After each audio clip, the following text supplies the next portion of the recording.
This is American Republic. In case you forgot what class you were in, this is the first video of week 6. Couple heads up updates worth noting. Please make sure that you've turned in your week 5 packet. Please make sure that you've kept the notes for chapter 23 with you.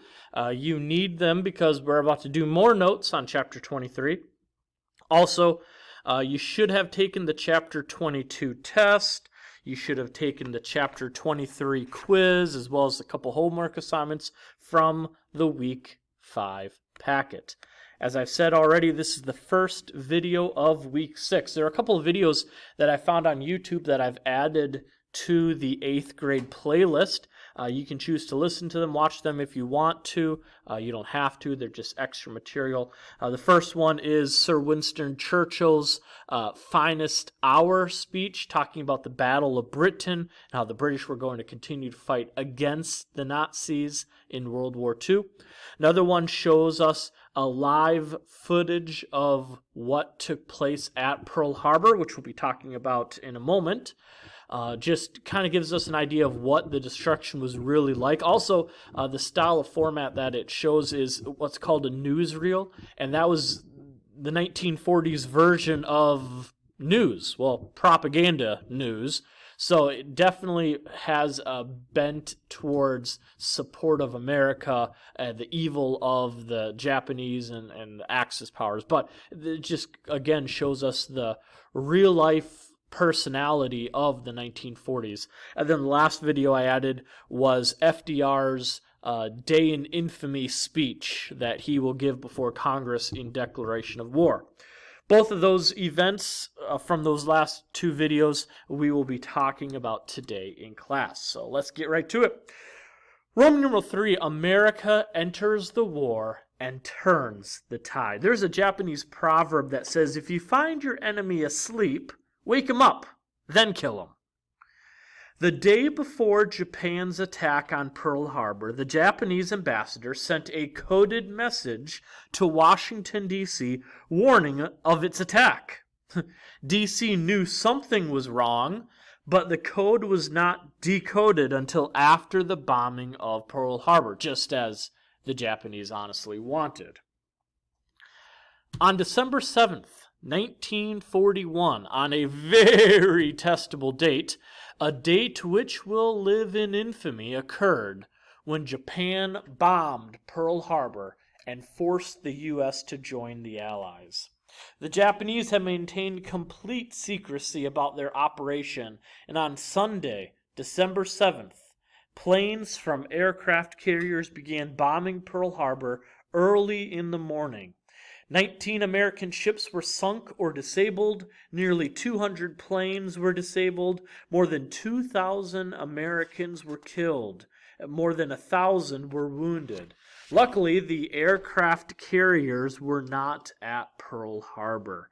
The moment of Pearl Harbor taking place, this attack, will be indelibly linked to the mindsets of Americans living during this time. This will be to them their, I remember exactly where I was when I first heard about Pearl Harbor for that generation, as will other events like JFK's assassination or 9/11 taking place. People who lived during this time period still remember exactly where they were when they first heard about the attack on Pearl Harbor. In your books, turn to page 460, and please read the pink box titled Dory Miller, Hero at Pearl Harbor. Please read that box to yourself. Once you have finished reading, please unpause the video, and we'll continue. The end result, Congress voted overwhelmingly for war. The U.S. had joined World War II. Letter A, equipping America to fight. America was not ready for war, at least not completely ready, so we're going to have to prepare America for war. Number 1, manpower to wage the war. Anger and patriotism swept the nation, and about 16 million Americans joined the military. By the way, in case you're wondering, that's about 1 in 11 Americans. That's a decent chunk of the population. Some, however, opposed war.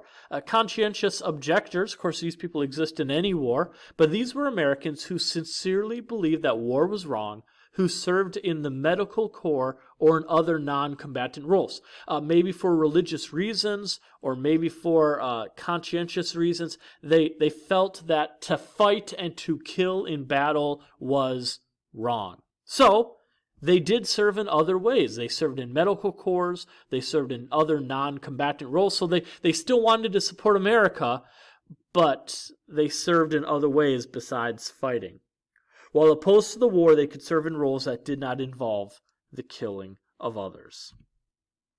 Women served in non-combatant roles as well, as also they joined the workforce. Women became war nurses. They helped in relief efforts in emergency situations like the Red Cross and the United Service Organizations. And they flew planes or drove vehicles from the factories to the war front. By taking up these roles, it allowed more men to serve in armed positions. Women also took jobs in the workforce. Rosie the Riveter, as you see pictured there, posters sought to recruit women to help in the war effort at home. Women, understand, were not assigned to combat roles, not in this war. Also, African Americans joined the workforce and participated in the military.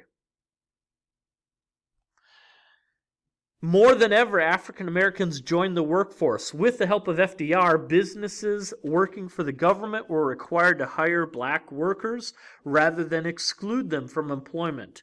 Blacks were allowed to serve in the military, but they were forced to serve in segregated units. At the beginning of the war, around 120,000 Japanese Americans were ordered into internment camps. Distrust was high, although some were allowed to serve in the war.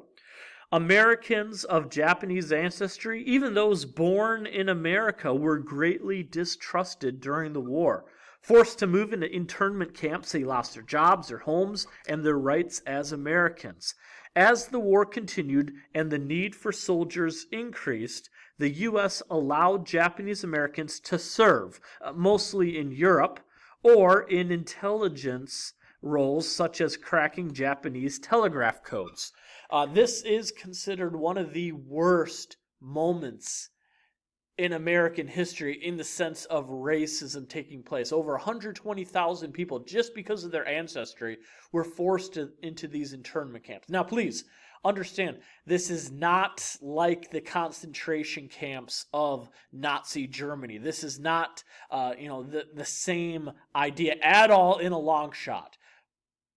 But still, this happened in the U.S., where American citizens, many of them, were forced from their homes, forced into these camps in which they would be, quote-unquote, taken care of until the end of the war.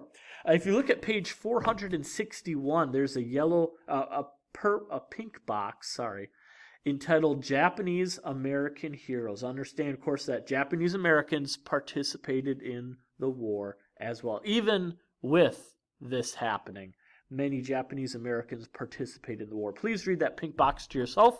Once you have finished, please unpause and we will continue. Number 2, material to fight the war.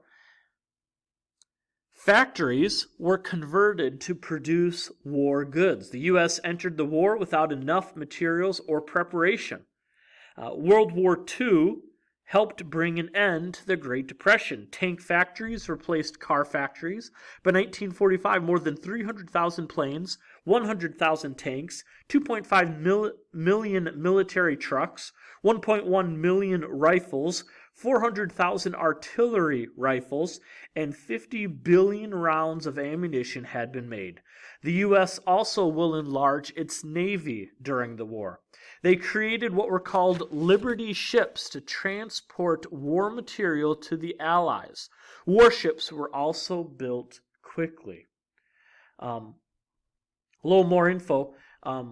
Liberty ships that crossed the North Atlantic with food and war material, first for the Allies and later for U.S. forces, were extremely vulnerable to attack by Nazi U-boats, which roamed the sea in wolf packs, as they were called. To offer some protection, the Liberty ships sailed in formation in convoys, and U.S. destroyers, which were sometimes called tin cans by the men who served aboard them, surrounded the Liberty ships and searched for the enemy subs. Duty aboard such warships was cold and dangerous, but critical to the war effort. Americans also rationed, that means restricted in use, goods for the war effort. Just like with this current coronavirus thing going on, many people had to ration how much toilet paper they were allowed to buy, or how much hand sanitizer or hand soap they were allowed to buy. Americans were forced to ration lots of things during the war. Cars were no longer produced. Gasoline and oil, as well as some food products, were rationed for the war effort. Efforts to save and collect items were common. Many Americans continued the process of World War I of having victory gardens and buying war bonds, just like in World War I. In 1845, 1/3 of all vegetables eaten in the U.S. came from these victory gardens. More money was raised by purchasing war bonds from the government. The U.S. succeeded in supplying for the needs of its soldiers as well as for the Allied nations too. It was Roosevelt who called the U.S. the arsenal of democracy, not just for the military, but for the food and the money supplies. With millions of soldiers in the field during World War II, the U.S. military needed a food that was easily transported and did not need refrigeration. To supply that need, it turned to a product that Hormel Foods had developed in 1937. The product was called Spam, short for spiced ham. It was made of pork shoulder, ham, salt, water, sugar, and sodium nitrite. It was packed in 12-ounce tin cans and could be fried, boiled, or eaten cold right from the can because it was pre-cooked. It provided much-needed calories and supplied almost 1/4 of the recommended daily allowance of fat. Spam was shipped to Europe via Lend-Lease to help alleviate the food shortage. By 1940, 70% of all Americans had tried it. When the United States entered the war, soldiers carried it with them. The GIs called it miracle meat, mystery meat, or ham that failed the physical. But when they were hungry on the battlefield, it tasted pretty good. American, British, and Russian troops consumed more than 100 million pounds of Spam during the war. Today, nearly 7 billion cans have been sold in 41 countries. More than 122 million cans are sold every year, more than 100 million of them in the U.S.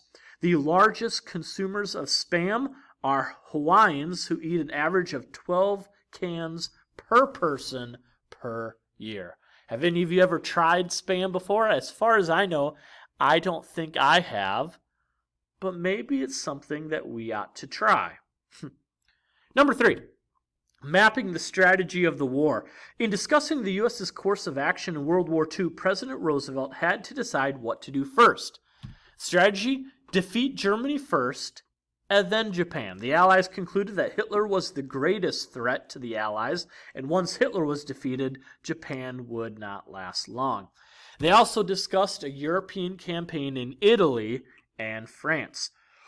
When Churchill and Roosevelt met in Casablanca, they concluded that an attack up Italy would be best. When the Soviets joined the Allies, Stalin demanded another front in France to take the pressure off Stalin's forces in the Soviet Union. As the war progressed, both plans would be implemented.